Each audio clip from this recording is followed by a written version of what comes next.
స్తోత్రం. కూడి వచ్చిన విశ్వాసులందరికీ ప్రభు పక్షాన వందనాలు తెలియజేస్తున్నాను.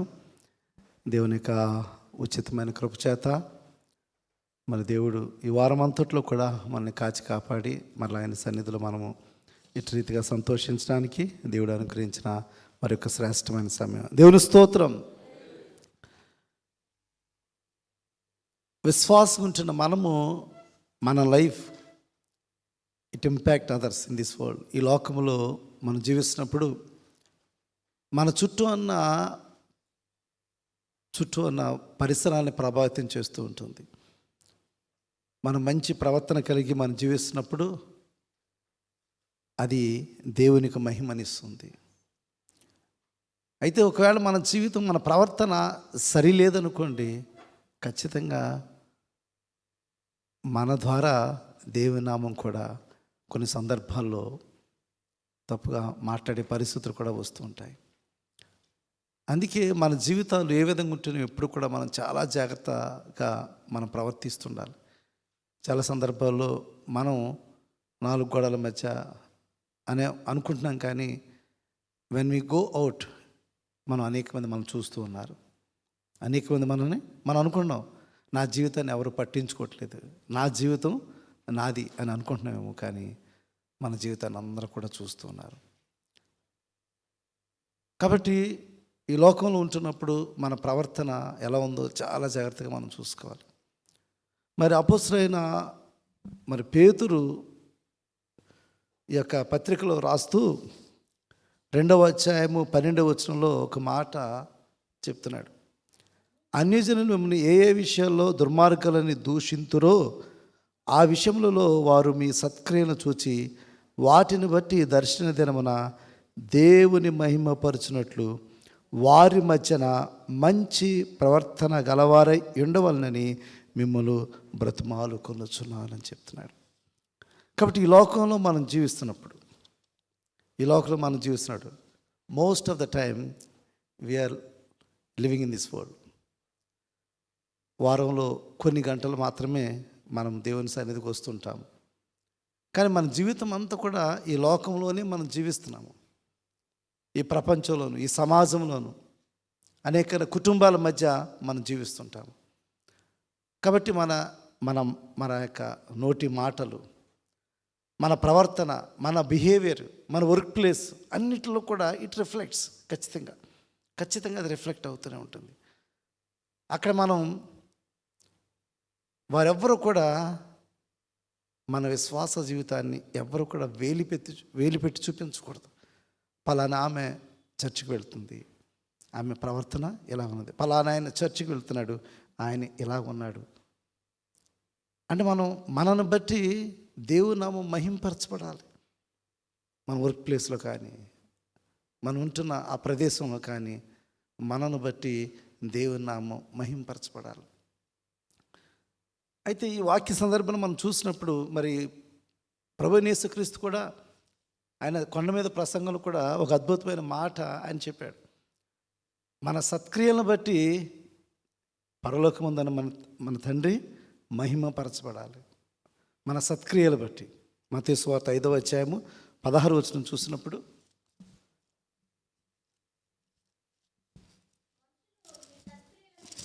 మనుషులు మీ సత్క్రియలను చూచి పరలోకమందున్న మీ తండ్రిని మహిమపరచునట్లు వారి ఎదుట మీ వెలుగు ప్రకాశింప, మనుషులు మీ సత్క్రియలను చూచి పరలోకమందున్న మీ తండ్రిని మహిమపరచునట్లు.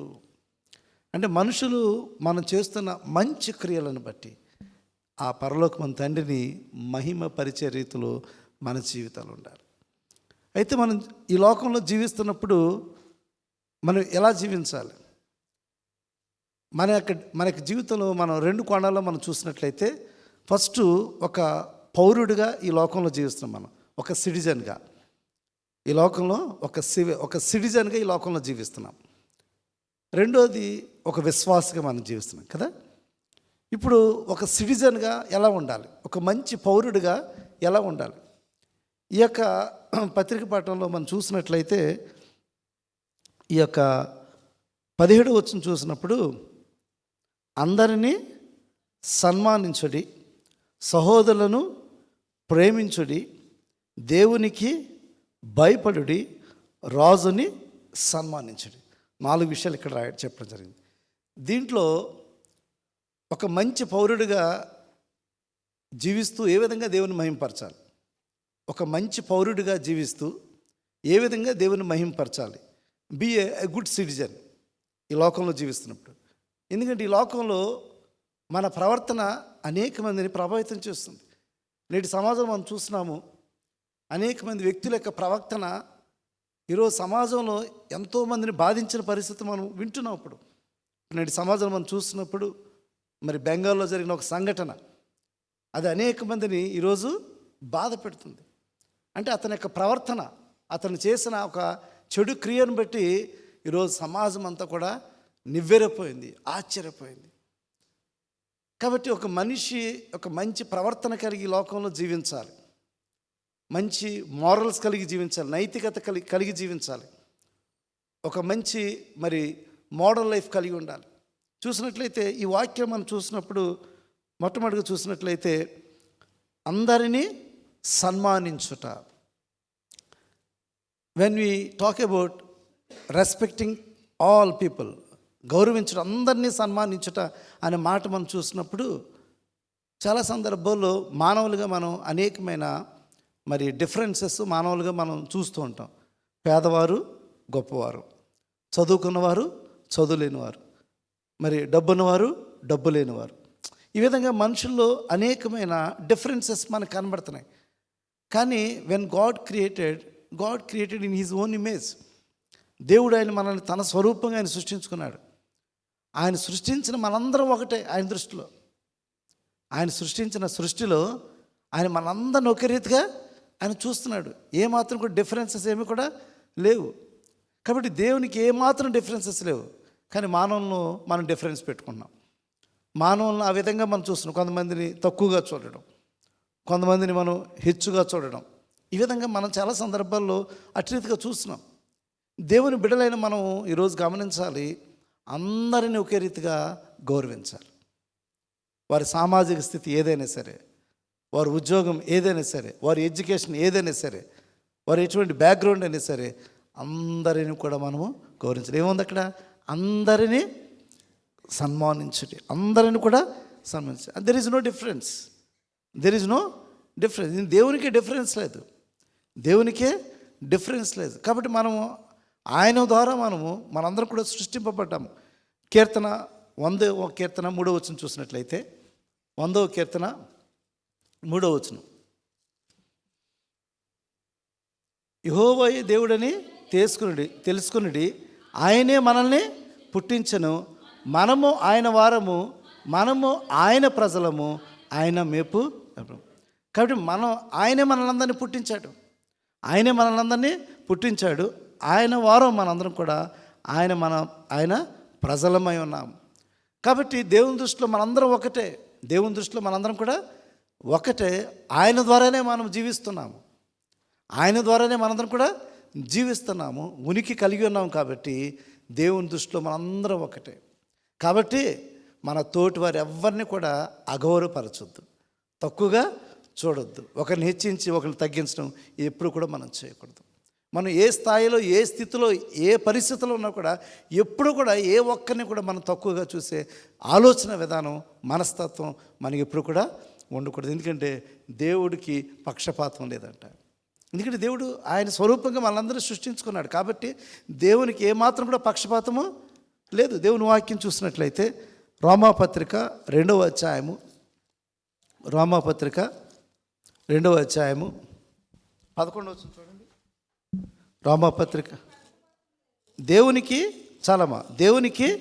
పక్షపాతము లేదు. కాబట్టి దేవునికి పక్షపాతం లేదు. దేవుని దృష్టిలో అందరూ ఒకటే. ఎందుకంటే దేవుడు తన స్వరూపంగా ఆయన సృష్టించుకున్నాడు. కాబట్టి దేవునికి పక్షపాతము లేదు. కాబట్టి దేవుని దృష్టిలో అందరూ ఒకటే.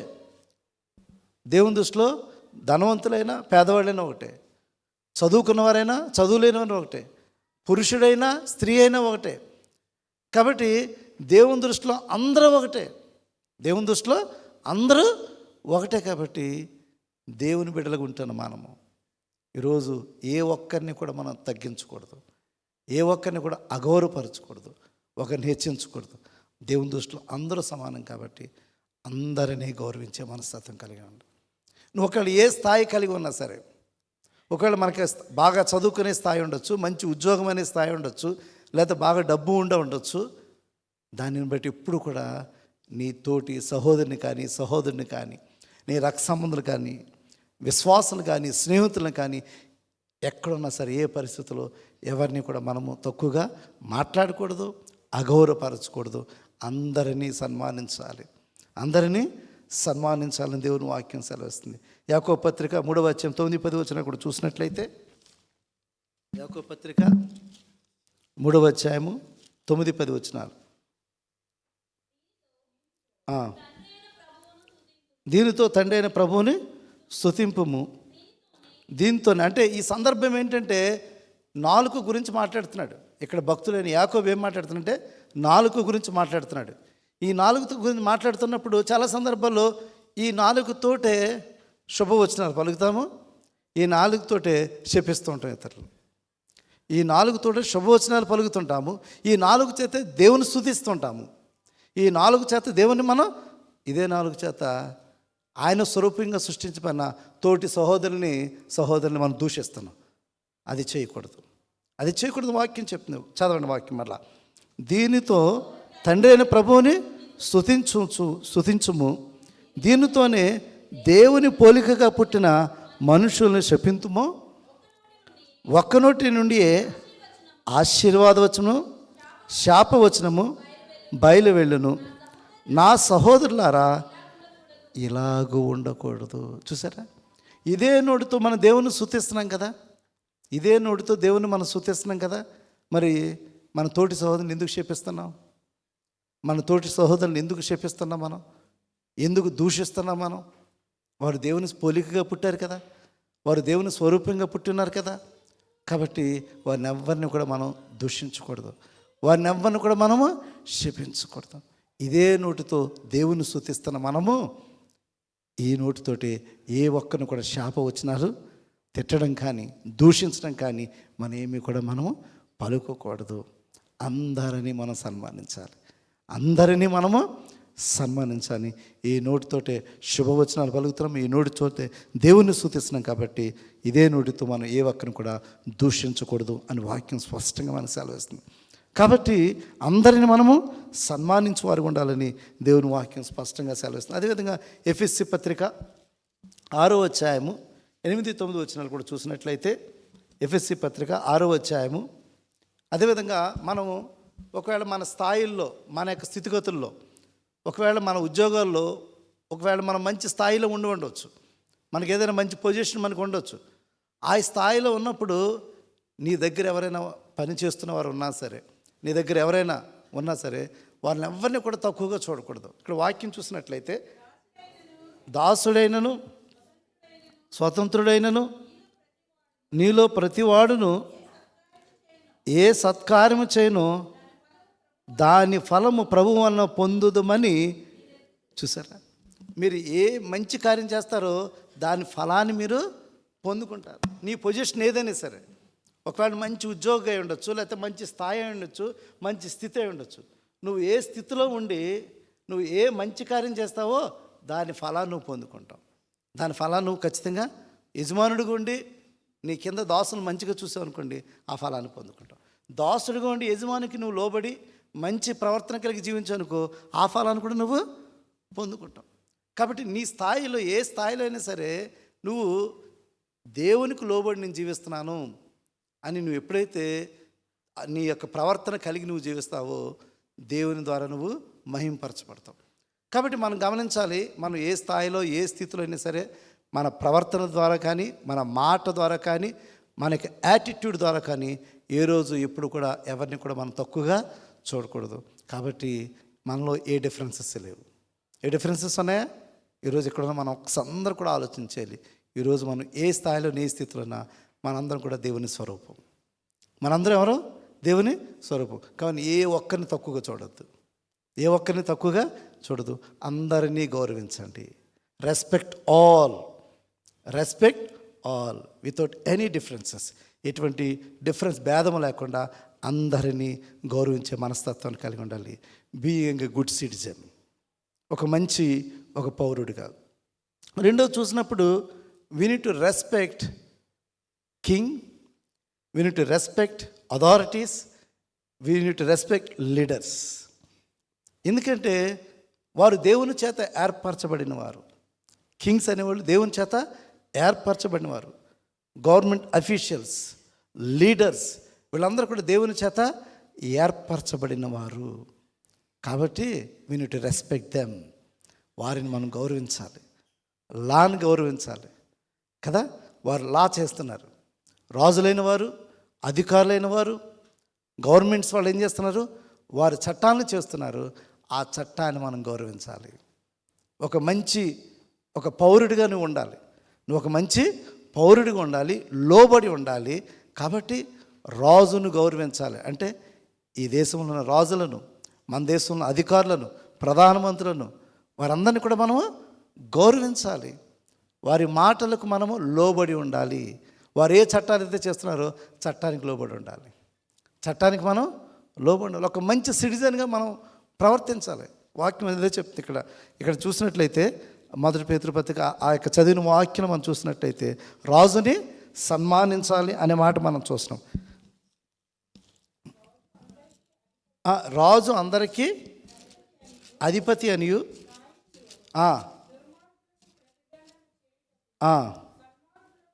సన్మార్గులకు మెప్పు కలుగుటకు రాజు వలన పంపబడిన వారనియు వారికి లోబడి ఉండాలి. అంటే గౌరవించడం అంటే వారికి మనం విధేయులే ఉండాలి.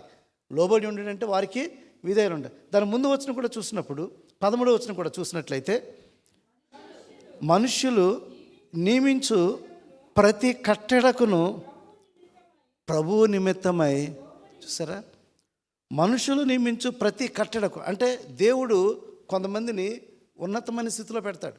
రాజులుగా దేవుడు కొంతమంది నిర్ణయిస్తాడు. అది దేవుడే వారు నిర్ణయించాడు. రాజులుగా దేవుడు కొంతమందిని నిర్ణయించాడు. అధికారులుగా దేవుడు కొంతమంది నిర్ణయించాడు. అధిపతులుగా కొంతమంది దేవుడు నిర్ణయించాడు. వారికి మనం లోబడి ఉండాలి. దేవుని వాక్యం స్పష్టంగా చెప్తుంది. మనుషులు నియమించి ప్రతి కట్టడకు మనము లోబడి ఉండంటే దేవునికి లోబడి ఉన్నట్టంట. దేవునికి ఏ విధంగా అయితే మనం లోబడి ఉంటామో అట్టి రీతిగా మనుషులు నియమించి ప్రతి కట్టడకు లోబడి ఉండాలి. అంటే you must be a good citizen. ఒక మంచి పౌరుడిగా బయట కూడా ప్రవర్తించాలి. నువ్వు చర్చిలో ఉండడం మంచి విశ్వాసగా ఇక్కడ ప్రవర్తించడం కాదు, మంచి పౌరుడిగా బయట కూడా ప్రవర్తించాలి. నువ్వు ఎక్కడున్నా సరే నీ వర్క్ ప్లేస్లో నువ్వు ఒక మంచి ఎంప్లాయీగా ప్రవర్తించాలి. ఒక మంచి ఎంప్లాయీగా నీ వర్క్ ప్లేస్లో ప్రవర్తించాలి. సమాజంలో ఒక మంచి పౌరుడిగా నువ్వు ప్రవర్తించాలి. ఎందుకంటే లోబడి ఉండుట అంటే సబ్మిషన్ అన్నమాట. లోబడి ఉండుట అంటే దేవునికి లోబడి ఉన్నట్టు ఈ లోకంలో మనుషులకు వారు ఏదైతే కట్టడాలు నిర్ణయించారో వాటన్నిటికీ లోబడి ఉండాలి. వాటన్నిటికీ లోబడి ఉండాలని వాక్యం మన స్పష్టంగా సెలవిస్తుంది. కాబట్టి ఒకటి, అందరినీ సన్మానించాలి. రెండవదిగా రాజుని మనము సన్మానించాలని దేవుని వాక్యం స్పష్టంగా సెలవిస్తుంది. అదేవిధంగా రోమాపత్రికలో కూడా ఈ యొక్క అధికారం గురించి రాయబడింది. రోమాపత్రిక 13వ అధ్యాయం 1-2 వచనాలు. రోమాపత్రిక ప్రతివాడును పై అధికారులకు లోబడి ఉండవలను. ఏలయనగా దేవుని వలన కలిగిన తప్ప మరి ఏ అధికారము లేదు. ఉన్న అధికారములు దేవుని వలన నియమింపబడి ఉన్నవి. కాబట్టి ఉన్న అధికారమన్నీ కూడా దేవుని వలన నియమింపబడి, కాబట్టి అధికారమునకు లోబడి ఉండాలి. పైన అధికారులకు మనము లోబడి ఉండాలి, రాజులకు లోబడి ఉండాలి, గవర్నమెంట్కి లోబడి ఉండాలి. కాబట్టి మనుషులు నియమించు ఈ కట్టడలన్నిటి కూడా లోబడి ఉండాలి. దేవునికి లోబడి ఉన్నట్టు, దేవునికి లోబడి ఉన్నట్టు. కాబట్టి చట్టానికి మనం లోబడి ఉండాలి. ఈ లోకంలో జీవిస్తున్నప్పుడు చట్టానికి విరుద్ధంగా మనం జీవించకూడదు. చట్టానికి విరుద్ధంగా మనం జీవించకూడదు. ఆ చట్టానికి లోబడి జీవించాలి. ఆ రాజులను గౌరవించాలి. వారందరికీ లోబడి మనం జీవించాలి. కాబట్టి పై అధికారులకు లోబడి జీవించాలి. ఇంకో సందర్భంలో ముష్కరులైన మీ యజమానులకు లోబడి ఉండి అనే మాట ఉంది. కొన్ని సందర్భాల్లో వారు నేను సరిగ్గా ట్రీట్ చేయకపోవచ్చు. నీ పైన అధికారులు అయి ఉండొచ్చు, నీ పైన యజమానులు అయి ఉండొచ్చు. చాలా సందర్భాల్లో వారు ఒకవేళ నేను ఇల్ ట్రీట్మెంటే చేయొచ్చు, but still you must show obedience. ఇంకా వారికి విధేయుడిగానే ఉండాలి. ఎందుకో తెలుసా? నువ్వు దేవుని బిడ్డవు కాబట్టి. నువ్వు దేవుని బిడ్డవు కాబట్టి అక్కడ కూడా నీ సాక్ష్యాన్ని చూపించాలి. అక్కడ కూడా నీ సాక్ష్యాన్ని నువ్వు చూపించాలి. కాబట్టి ఒక వ్యక్తిగా ఈ సమాజంలో నీ ప్రవర్తన కలిగి ఉండాలి. నీ సమాజంలో ఈ ప్రవర్తన కలిగి ఉండాలి. కాబట్టి మొట్టమొదటి చూసినప్పుడు అందరినీ గౌరవించాలి. అది మొట్టమొదటిది, అది మంచి క్యారెక్టర్. అది అందరినీ గౌరవించడం అనేది ఒక మంచి క్యారెక్టర్. రెండో చూసినప్పుడు రాజుని మనం సన్మానించాలి, అధికారులను సన్మానించాలి, గౌరవించాలి, లోబడి ఉండాలి వాక్యం చెప్తుంది. రెండో చూసినప్పుడు ఈ వాక్యంలోనే ఒక మంచి విశ్వాసగా ఏ విధంగా ఉండాలి, మంచి విశ్వాసగా ఏ విధంగా ఉండాలని చూసినప్పుడు రెండు క్వాలిటీస్ గురించి అక్కడ చెప్తున్నాడు. ఒకటి సహోదరులను ప్రేమించాలని చెప్తున్నాడు, ఒకటి సహోదరులను ప్రేమించాలని చెప్తున్నాడు. రెండోది దేవుని భయాన్ని కలిగి ఉండాలని చెప్తున్నాడు. ఒకటి సహోదరులను ప్రేమించాలి, రెండోది దేవుని భయాన్ని కలిగి ఉండాలి. అంతే కదా? ఈ లోకంలో ఉంటున్నప్పుడు మనం తోటి సహోదరులను మనం ప్రేమించలేకపోతాం. చాలా సందర్భాల్లో ప్రేమించడం అనేది దేవుని ఆజ్ఞ ఉన్నది. ప్రేమించడం అనేది ఇందాక మనం ఈ లోకంలో అందరినీ మనం గౌరవించాలి, అది కూడా దేవుని వాక్యం చెప్తుంది.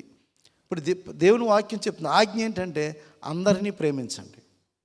కొంతమందిని ప్రేమించండి అని ఏం చెప్పలేదు కదా దేవుడు. నేను మిమ్మల్ని ప్రేమించలాగన మీరు కూడా ఒకరినొకరు ప్రేమించండి, దానిని బట్టి మీరు నా శిష్యులు అవుతారని చెప్తున్నారు. దానిని బట్టి మీకు నేను నూతనమైన ఆజ్ఞ ఇస్తున్నాను. నేను మీకు ఒక నూతనమైన ఆజ్ఞ ఇస్తున్నాను. అది ఆజ్ఞ ఏంటంటే నేను మిమ్మల్ని ప్రేమించలాగన. అంటే ప్రేమ ఎలా ఉంటుందో యేసయ్య మనకు చూపించాడు. ప్రేమ ఎలా ఉంటుందో యేసయ్య మనకి చూపించాడు. అటువంటి ప్రేమ నీ తోటి సహోదరులు కూడా చూపించినట్లయితే దానిని బట్టి మీరు నా శిష్యులని అనబడదని చెప్పి ఇక్కడ యేసయ్యే స్పష్టంగా ఆయన సెలవిస్తున్నాడు. యోహాను సువార్త 13వ అధ్యాయము 34-35 వచనాలు. యోహాను సువార్త 13వ అధ్యాయము 34-35 వచనం. మీరు ఒకరినొకరు ప్రేమింపవలనని మీకు క్రొత్త ఆజ్ఞ ఇచ్చుచున్నాను, నేను మిమ్మును ప్రేమించినట్లే మీరును ఒకరినొకరు ప్రేమింపవలెను.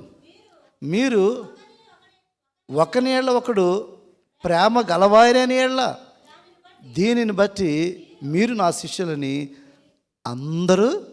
అంటే మీరు ఇతరులను ప్రేమిస్తున్నారు అనుకోండి, వాళ్ళు తెలుసుకుంటారంట, ఎస్ పలానా బుజ్జి గారు దేవుని బిడ్డ, పలానా బుజ్జి గారు ఆమె చర్చికి వెళుతుంది, పలానా బుజ్జి గారు దేవుని వాక్యాన్ని చదువుతారు, ఆమె ప్రేమ చూపిస్తుంది.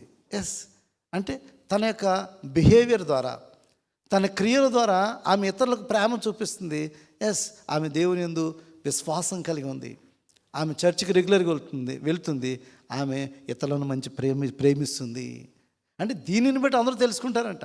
అంటే నువ్వు ప్రేమించడం బట్టి ఇతరులు అందరూ తెలుసుకుంటారు you are a good Christian అని, ఒక మంచి విశ్వాసం అని ఇతరులు తెలుసుకుంటారు. నీ ప్రేమను బట్టి, నీ పేరుని బట్టి కాదు. నీ పేరుని బట్టి నువ్వు మేరీ అని పెట్టుకున్నావు, ఆ మేరీ అని పేరుని బట్టి కాదు నిన్ను అందరూ క్రైస్తవులు గుర్తించడం. నీ ప్రేమను బట్టి వారు క్రైస్తవులుగా నిన్ను గుర్తిస్తారు, క్రీస్తు శిష్యులుగా గుర్తిస్తారు. అదేగా చెప్తున్నాడు, నేను మిమ్మల్ని ప్రేమించినట్టు మీరు కూడా ఒకరినొకరు ప్రేమించుడి. మీరు అట్రీతిగా ప్రేమించినట్లయితే ఇతరులు దాన్ని బట్టి వారు తెలుసుకుంటారని చెప్పి. కాబట్టి దినాన్ని ఇక్కడ కూడిన మనందరం కూడా ఆయన ప్రభువైన యేసు ఇచ్చిన మనకు ఆజ్ఞ ఏంటంటే ఒకరినొకరు ప్రేమించుకున్నది. కాబట్టి మనం ఎలా ఉండాలంటే ఈ విశ్వాసాలుగా ఉంటున్న మనము ప్రేమించాలి, అందరినీ ప్రేమించాలి. ఏ ఒక్కరిని ద్వేషించకూడదు, ఏ ఒక్కరిని కూడా ద్వేషించకూడదు. ద్వేషం అనేది మనలో ఉండకూడదు. నేను ప్రేమిస్తున్నానని చెప్పి ద్వేషించినట్లయితే నీ ప్రేమ లేదు నీలో. నేను ప్రేమిస్తున్నానని చెప్పి నువ్వు ద్వేషించినట్లయితే నీలో ప్రేమ లేనే లేదు. కాబట్టి వాక్యం అదే చెప్తుంది. కాబట్టి నువ్వు ఎవరిని కూడా ద్వేషించకూడదు. ఈరోజు ఇక్కడ ఉన్న మనందరం కూడా we need to self examine. ఒక్కసారి మనం స్వపరీక్ష చేసుకోవాలి. వాక్యం అదే చెప్తుంది. మొదటి యోహాను పత్రిక 5వ అధ్యాయము, మొదటి యోహాను పత్రిక 5వ అధ్యాయము 1వ వచనం చూడండి. యేసు క్రీస్తే ఉన్నాడని నమ్ము ప్రతివాడును దేవుని మూలముగా పుట్టినాడు, పుట్టించిన వారిని ప్రేమించు ప్రతివాడును ఆయన మూలముగా పుట్టిన వారిని ప్రేమించును. ఆయన మూలంగా పుట్టిన వాడిని ప్రేమించును. కాబట్టి మనం క్రీస్తులో పుట్టిన మనందరం కూడా మన తోటి సహోదరులు మనము ప్రేమించవలసిన వారమేనం. అదేవిధంగా మొదటి యోహాను పత్రిక 4వ అధ్యాయము 20వ వచనం చూసినట్లయితే 20వ వచనం, ఎవడైనాను నేను దేవుని ప్రేమించునని చెప్పి తన సహోదరుని ద్వేషించినలా అతడు అబద్ధికుడును. తాను చూచిన తన సహోదరిని ప్రేమింపిన వాడు తాను చూడని దేవుణ్ణి ప్రేమించు. కాబట్టి నేను దేవుని ప్రేమిస్తున్నాను అని చెప్పి నువ్వు ఇతరులను ద్వేషిస్తావు అనుకో, నువ్వు అబద్ధికుడు. అంటే చూస్తున్న సహోదరుని ప్రేమించలేకపోతున్నావు. నువ్వు చూస్తున్న నీ సహోదరిని ప్రేమించలేకపోతున్నావు. నువ్వు దేవుని ప్రేమిస్తున్నావు అంటే ఎలాగా అది నిజమవుతుంది? కాబట్టి ఇది నేను ఇక్కడ కూడిన మనందరం కూడా మనం మంచి విశ్వాసంగా ఉండాలంటే అందరినీ ప్రేమించాలి. అందరినీ మనము ప్రేమించాలి. మనం క్రీస్తు ద్వారా పుట్టిన మనం క్రీస్తులో జీవిస్తున్న మనం అందరినీ కూడా మనము ప్రేమించేవారుగా ఉండాలి. రెండోది చూసినప్పుడు దేవుని భయాన్ని కలిగి ప్రవర్తించాలి. మన ప్రవర్తన ఎలా ఉండాలంటే దేవుని భయం కలిగి ఉండాలి. అన్ని విషయాలన్నమాట. మనం మాట్లాడుతున్న మాటలు, మనం ప్రవర్తిస్తున్న ప్రవర్తన, మన బిహేవియరు అన్నీ కూడా దేవుని భయాన్ని కలిగి ప్రవర్తించాలంట. మనం ప్రతిదీ కూడా దేవుని భయాన్ని కలిగి ప్రవర్తించాలి. కాబట్టి దేవుని భయం కలిగి ఉన్నప్పుడు ఆయన యొక్క వాక్యానికి విధేయులుగా ఉంటాం. ఆయన వాక్యానుసారంగా జీవిస్తుంటాం. కాబట్టి మనం ఎక్కడున్నా సరే, ఏ పరిస్థితుల్లో ఉన్నా సరే ఫియర్ ఆఫ్ గాడ్ అనేది ఉండాలి మనకి. దేవుని భయం అనేది మనకి. దేవుని భయం ఉన్నప్పుడు ఏ చెడ్డ క్రియలు ఎవరు చేయరు, ఏ చెడ్డ క్రియలు చేయరు. ఎక్కడున్నా సరే, ఏ పరిస్థితుల్లో ఉన్నా సరే, ఏ చెడు పని, ఏ యొక్క చెడ్డ కార్యాలు ఏ ఒక్కరు కూడా చేయరు. దేవుని భయం లేని వాళ్ళే చేస్తారండి. దేవుని భయం లేని వాళ్ళే చేస్తారు. ప్రేమ లేనివారే చేస్తారు కదా. దేవుని భయం లేనివారు చేస్తారు, ప్రేమ లేనివారు చేస్తారు. దేవుని భయం ఉన్నవారు కూడా ఎవరు కూడా ప్రవర్తించరు. కాబట్టి మనం దేవుని భయాన్ని కలిగి ప్రవర్తించడాన్ని ఆనాడు ఇశ్రాయేలు కూడా దేవుడు ఆజ్ఞయిస్తున్నాడు. ద్వితీయోపదేశకాండము 13వ అధ్యాయము 4వ వచనం చూసినట్లయితే, ద్వితీయోపదేశకాండము 13వ అధ్యాయము 4వ వచనం చూసినట్లయితే,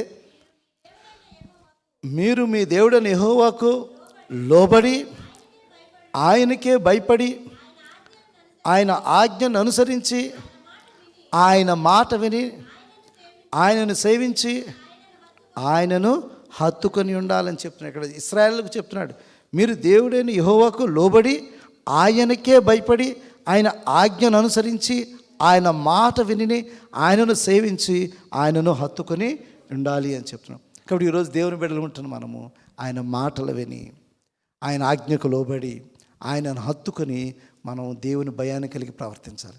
ఈ లోకంలో ఎక్కడున్నా సరే దేవుని భయం, అన్ని విషయాల్లో కూడా మనం ఏం చేస్తున్నా సరే ఫియర్ ఆఫ్ గాడ్ ఉండాలన్నమాట. ఆ దేవుని భయం మనలో ఉన్నట్లయితే ఏ తప్పు కూడా చేయం మనం.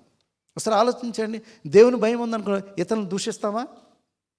ఇదే నోటితో దేవుని స్తుతించాం కదా, మనం దేవుని స్తుతిస్తున్నాం కదా, ఇదే నోటితో ఇంకోళ్ళు దూషిస్తామా? ఇంకోళ్ళని దుర్భాషలాడతామా? ఇంకోళ్ళని హేళన చేస్తామా?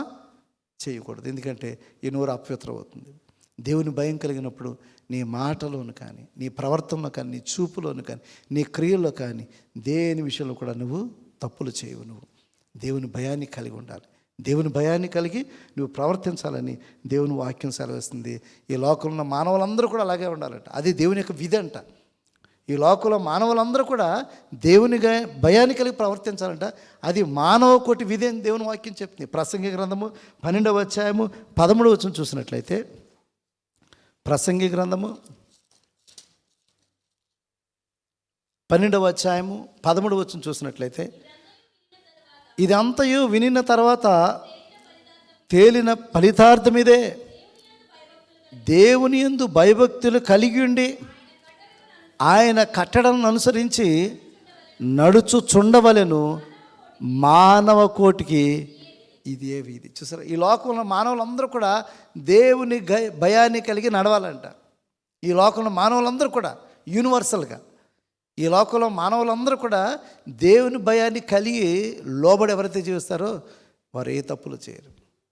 అందుకే కాన్షియస్నెస్ ఏంటంటే ఎప్పుడు కూడా దేవుని భయాన్ని కలిగి మనం జీవించాలి. మన ప్రవర్తన అంతట్లో కూడా, మన జీవితం అంతట్లో ఏది చేసినా సరే నీ ఫ్యామిలీ లైఫ్ అయినా, లేకపోతే నీ జాబ్ అయినా, అది నువ్వు వ్యాపారం చేస్తున్నా, నువ్వు ఉద్యోగం చేస్తున్నా, నువ్వు ఫ్రెండ్షిప్ చేస్తున్నా, అది ఏది చేస్తున్నా సరే దేవుని భయాన్ని కలిగి చేస్తున్నప్పుడు నువ్వు చెడు మార్గాలు వెళ్ళే అవకాశం లేదు, చెడ్డ క్రియలు చేసే అవకాశం లేదు, ఇతరులను మనం కీడు చేసే అవకాశము లేనే లేదు. దేవుని భయాన్ని కలిగి మనం ప్రవర్తించాలి. అది మానవ కోటి విధి అని దేవుని వాక్యం చేస్తుంది. It's a command. ఇంకా అది ఖచ్చితంగా మనము దేవుని భయాన్ని కలిగి ప్రవర్తించాలని దేవుని వాక్యం స్పష్టంగా చివరిగా చూసినట్టయితే హెబ్రీ పత్రిక 12వ అధ్యాయము 9వ వచనం చూసినట్లయితే, హెబ్రీ పత్రిక 12వ అధ్యాయము, మరియు శరీర సంబంధులైన తండ్రులు మనకు శిక్షకులై ఉండిరి, వారి యందు భయభక్తులు కలిగి ఇంటి. ఈ లోకంలో మోస్ట్లీ తల్లిదండ్రులు కొద్దిగా పిల్లలు భయపడి ఉంటారు. ఎందుకంటే తల్లిదండ్రులు వారిని కరెక్ట్ చేస్తారని, తల్లిదండ్రులు వారిని శిక్షిస్తారని పిల్లలు కొద్దిగా భయపడి ఉంటారు కదా. మోస్ట్లీ బిడ్డలైన వారందరూ కూడా వాళ్ళ తల్లిదండ్రులు వాళ్ళని కొడతారని, వాళ్ళ తల్లిదండ్రులు ఎందుకంటే తల్లిదండ్రులు ఒక్కలే అధికారం కలిగిన వారు. వారి బిడ్డలను గద్దించేవాళ్ళు వాళ్ళు మాత్రమే, వాళ్ళ బిడ్డలను తిట్టేవాళ్ళు వాళ్ళు మాత్రమే, వారి బిడ్డలను కొట్టేవాళ్ళు వాళ్ళు మాత్రమే. అంటే ఈ లోకంలో ఉన్న శారీరకమైన తల్లిదండ్రులకు మనం లోబడి ఉంటున్నాం కదా. మన ఆత్మలకు తండ్రి అయిన దేవునికి లోబడి ఉండాలి. మన ఆత్మలకు తండ్రి అయిన దేవునికి మనము లోబడి ఉండాలని వాక్యం స్పష్టం. వారి యందు భయభక్తులు కలిగి ఉంటే అట్లయితే ఆత్మలకు తండ్రి అయిన వానికి మరి ఎక్కువగా లోబడి బ్రతకవలెనే కదా. మన ఆత్మకు తండ్రి అయిన దేవునికి మనము మరి ఎక్కువగా లోబడి జీవించాలి. బెహరాన్ వచ్చేసారు. కొంతమంది తల్లిదండ్రులకు దూరంగా ఉండొచ్చు, కుటుంబస్తులు దూరంగా ఉండొచ్చు, కానీ దేవునికి దగ్గరగానే ఉన్నావు నువ్వు. దేవుడు నిన్ను చూస్తున్నాడు కాబట్టి దేవుని భయాన్ని కలిగి ప్రవర్తించాలి. నువ్వు ఏది చేస్తున్నా సరే ఆ దేవుని భయాన్ని కలిగి నువ్వు ప్రవర్తిస్తున్నప్పుడు నువ్వు ఏ తప్పు కూడా చేయవు. ఒకసారి ఆలోచన, దేవుని భయం లేని వాళ్ళే ఇక్కడికి వచ్చి తప్పులు చేస్తారు. దేవుని భయం లేని వాళ్ళే ఇక్కడికి వచ్చినప్పుడు వారు స్వేచ్ఛా జీవితాన్ని వాళ్ళు జీవిస్తున్నారు. నీ జీవితాన్ని బట్టి ఇతరులు నిన్ను దేవుని మీద నింద వేయకూడదు. ఫలానా ఆమె చర్చికి వెళ్తుంది కదండి, ఆమె జీవితం ఇలా ఉంది, ఫలానా ఆయన చర్చికి వెళ్తున్నాడు, ఆయన జీవితం ఈ విధంగా ఉన్నదని ఏ ఒక్కరు కూడా దేవుని నామాన్ని నింద వేయకూడదు. కాబట్టి ఈరోజు ఇక్కడ మనందరం కూడా ఈ లోకంలో సమాజంలో జీవిస్తున్నప్పుడు ఒక మంచి పౌరుడిగా మనము జీవిస్తూ దేవుని నామాన్ని మహింపరచాలి. ఒక మంచి పౌరుడిగా జీవిస్తూ దేవుని నామాన్ని మనం మహింపరచాలి. ఒక మంచి విశ్వాసగా జీవిస్తూ దేవుని నామాన్ని మహింపరచాలి. అట్టి రీతిగా నువ్వు జీవిస్తూ అన్యజనుల మధ్య అంటే దేవుని ఎరగని వారు, వాక్యం తెలియని వారు, వారి మధ్య మంచి ప్రవర్తన గలవారే దేవుని నామాన్ని మహింపరచాలి. అట్టి రీతిగా నువ్వు జీవిస్తున్నప్పుడు దేవుని ఆశీర్వాదాలు నీకు